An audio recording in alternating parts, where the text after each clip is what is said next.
প্রিয় দশম শ্রেণীর ছাত্রছাত্রীরা, আজকে তোমাদের দ্বিতীয় পর্যায়ক্রমিক মূল্যায়নের আরও একটি প্রশ্নের সেট দেবো। তোমরা বাড়িতে প্র্যাকটিস করো। সঠিক উত্তরটি বেছে নিয়ে লেখো। 1 × 4 = 4। ত্যাজ কিঙ্করীরে আজি। কিঙ্করী শব্দের অর্থ কী? ললনা, মাতা, সেবিকা, সুন্দরী রমণী। দয়ালবাবুর লিচু বাগানের ভিতরে হরিদা কী সেজে দাঁড়িয়েছিলেন? ডাকাত সেজে, পুলিশ সেজে, মহাদেব সেজে, মিলিটারি সেজে। বুড়ো মানুষের কথাটা শুনো। এখানে বুড়ো মানুষটি বলতে কার কথা বলা হয়েছে? অপূর্ব, গিরিশ মহাপাত্র, তেওয়ারি, নিমাইবাবু। প্রয়োল্লাস কবিতাটি কোন কাব্যগ্রন্থের অন্তর্গত? অগ্নিবীণা, সর্বহারা, চক্রবাক, অপূর্ব। কম বেশি 20টি শব্দের মধ্যে যে কোনো 5টি প্রশ্নের উত্তর লেখ। আক্ষেপ করেন হরিদা। হরিদা কেন আক্ষেপ করেছিলেন? কিন্তু তোমার বাপু, একটা ভুল হয়েছে। কে কেন এই কথা বলেছিল? ও নিয়ম রেলওয়ে কর্মচারীর জন্য। কোন নিয়মের কথা এখানে বলা হয়েছে? অভিষেক কাব্যাংশটি কোন কাব্যগ্রন্থ থেকে সংকলিত হয়েছে? হেনকালে প্রমীলা সুন্দরী। প্রমীলার পরিচয় দাও। হাঁকে ওই। কী হাঁকার কথা এখানে উল্লেখ করা হয়েছে? প্রসঙ্গ নির্দেশপূর্বক কম বেশি 60টি শব্দের মধ্যে যে কোনো একটি প্রশ্নের উত্তর দাও। 3 × 1 = 3। এই তোরে তার আসার সময়। তার বলতে কার কথা বলা হয়েছে? সে কিভাবে আসবে? অতএব যাওয়াই স্থির হইল। কোথায় যাওয়া স্থির হয়েছিল? কেন সেখানে যাওয়া স্থির হয়েছিল? কম বেশি 150 শব্দে যে কোনো একটি প্রশ্নের উত্তর দাও। প্রশ্নের মান 5 × 1 = 5। কই, এই ঘটনা তো আমাকে বলেননি। এখানে কোন ঘটনার কথা বোঝানো হয়েছে? সেই ঘটনাটির কথা বক্তা না বলার কারণ কি?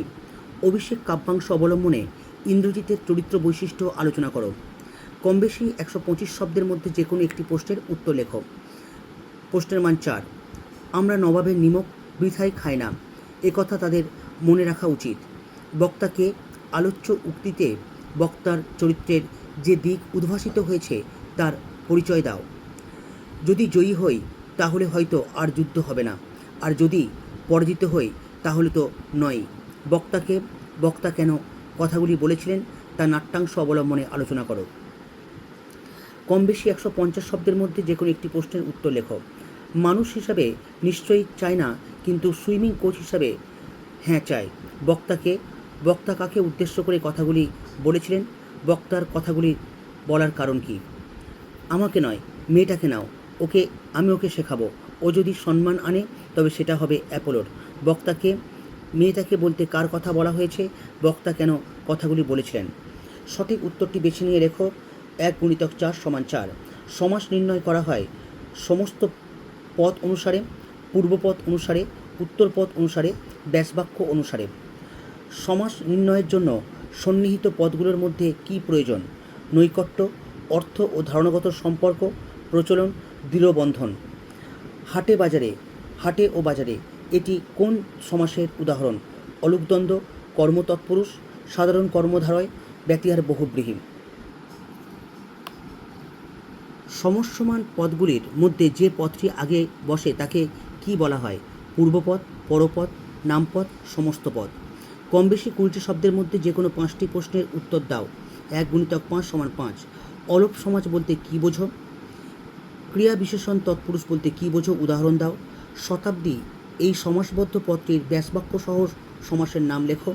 একটি দ্বিগু সমাস ও একটি সাধারণ কর্মধারয় সমাসের উদাহরণ দাও। রূপক কর্মধারয় সমাস কি? উদাহরণ দাও।